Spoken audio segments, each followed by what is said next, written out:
शिव उपासना के परम पवित्र दिनों में एक दिन है प्रदोष। ये वो काल है जब सूर्य ढलते ही आकाश में एक अलौकिक शांति उतरती है। ऐसा कहा गया है कि इसी समय कैलाश पर्वत पर शिव और शक्ति का गहन संयोग, गहन प्रसन्नता का उत्सव होता है। प्रदोष न केवल एक व्रत है, बल्कि वो चेतना का द्वार है जिसके माध्यम से साधक अपने भीतर सुप्त पड़े देवत्व को जागृत करता है।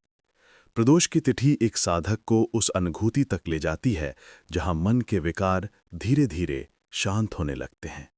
ये दिन शिव तत्व की सरलता, पवित्रता और विशालता को ग्रहण करने का है। हिंदू शास्त्र वर्णन करते हैं कि प्रदोष व्रत साधक को जन्म जन्मांतर के पापों से मुक्ति, संकल्पों की सिद्धि और जीवन में स्थिरता प्रदान करता है।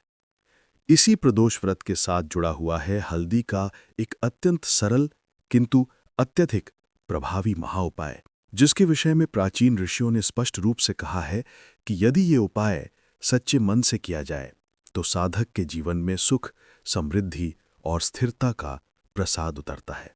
क्योंकि हल्दी केवल एक मसाला नहीं, बल्कि वो मातृ शक्ति का पवित्र प्रतीक है। हल्दी में देवी लक्ष्मी का स्थायी निवास माना गया है।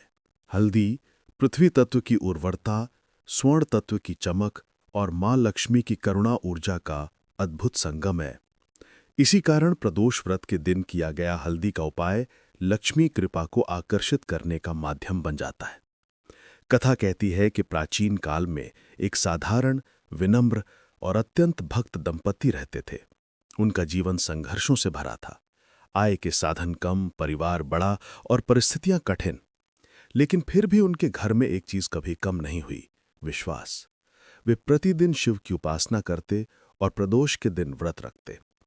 एक समय ऐसा आया जब उनके पास गृहस्थी चलाने भर का भी धन नहीं रहा। कठोर परिश्रम के बाद भी घर में अभाव ही था।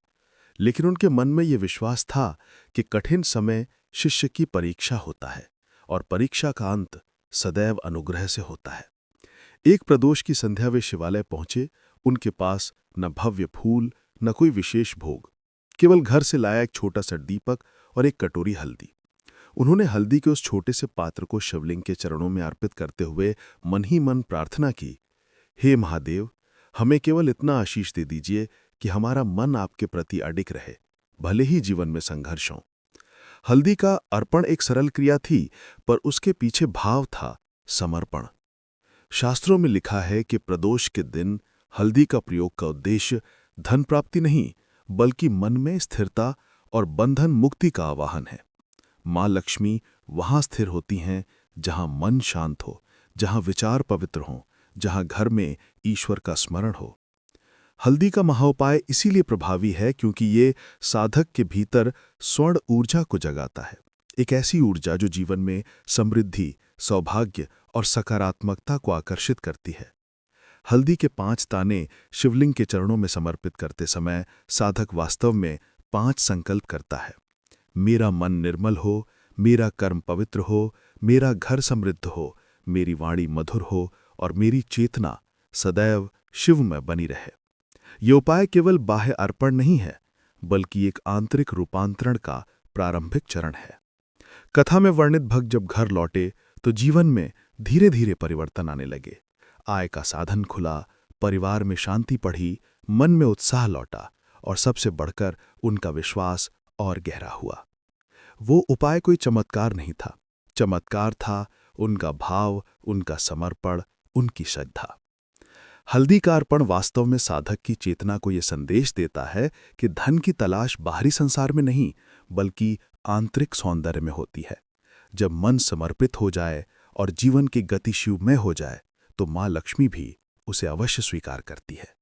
अध्याय 1 यहीं समाप्त होता है और अगले अध्याय में हम इस उपाय के गूढ़ रहस्य, उसकी विज्ञान चेतना और उसके आध्यात्मिक प्रभाव को और विस्तार से समझेंगे। प्रदोष व्रत की साधना केवल शिव तत्व तक ही सीमित नहीं रहती, बल्कि ये शक्ति तत्व को भी पूजित करती है। शिव और शक्ति दो नहीं, एक ही ऊर्जा के दो पहलू हैं। जहां शिव स्थिरता है, वहीं शक्ति प्रवाह। जहां शिव शून्यता है, वहीं शक्ति पूर्णता। इसी शक्ति की प्रतीक है हल्दी। हल्दी में मां लक्ष्मी की ऊर्जा का स्थायी वास माना गया है, क्योंकि हल्दी जहां भी रखी जाती है वहां पवित्रता, उन्नति और शुभता का भाव उत्पन्न होता है। प्रदोष के दिन शिव को हल्दी अर्पित करना वास्तव में लक्ष्मी तत्व को शिव तत्व में समर्पित करना है, और ये संयोजन ही जीवन में पूर्णता लाता है। प्रदोष व्रत का ये उपाय साधक को 3 स्तरों पर प्रभावित करता है। एक, आध्यात्मिक स्तर पर यह उपाय मन को संतुलित करता है, हृदय को भक्ति में स्थिर करता है और साधक को भीतर की अस्थिरता से मुक्त करता है। हल्दी की ऊर्जा पृथ्वी तत्व की तरह व्यक्ति को ग्राउंडेड करती है, भूमि से जोड़ती है, अहंकार को कम करती है। मानसिक स्तर पर हल्दी की सुगंध और उसका स्वर्ण तत्व अवचेतन मन पर सकारात्मक प्रभाव डालता है। ये मन को शुद्ध और विचारों को व्यवस्थित करता है। जब मन स्थिर होता है तो व्यक्ति स्थित प्रज्ञ बनता है और निर्णय सही दिशा में होते हैं। लौकिक स्तर पर हल्दी लक्ष्मी ऊर्जा को स्थिर करती है, नकारात्मकता को हटाती है और शुभत्व को आमंत्रित करती है। प्राचीन ग्रंथों में कथा आती है, एक राजा जो अत्यंत सामर्थ्यवान था, लेकिन उसके राज्य में धन होने पर भी लक्ष्मी की स्थिरता नहीं थी। उसका कोष भरा रहता पर खाली उतनी ही शीघ्र हो जाता। धन आता पर टिकता नहीं। कारण था मन की अस्थिरता। एक ऋषि ने उसे प्रदोष व्रत और हल्दी के इस उपाय का महत्व समझाया। राजा ने श्रद्धा से हल्दी का अर्पण आरंभ किया। धीरे धीरे उसके जीवन में वो स्थिरता आने लगी जो धन से कभी नहीं आती। मन की शांतता, कर्म की पवित्रता और निर्णयों की स्पष्टता। हल्दी का ये उपाय यही सिखाता है। धन तभी टिकता है जब सोच में सात्विकता हो, कर्म में ईमानदारी हो और मन में विनम्रता हो। हल्दी का पीला रंग केवल सौभाग्य का प्रतीक नहीं, ये आध्यात्मिक जागरण का भी संकेत है। जब प्रदोष की बेला में साधक अपने घर के उत्तर पूर्व दिशा में दीपक जलाकर हल्दी चढ़ाता है तो वो अपने जीवन के अंधकार को पीछे छोड़कर उजाले का आह्वान करता है। हल्दी का ये छोटा सा उपाय साधक को ये स्मरण कराता है कि कोई भी साधना बड़ी वस्तुओं पर नहीं बल्कि बड़े भावों पर आधारित होती है। हल्दी केवल एक दाना है, परंतु श्रद्धा के साथ अर्पित होने पर वो संकल्प का रूप ले लेती है।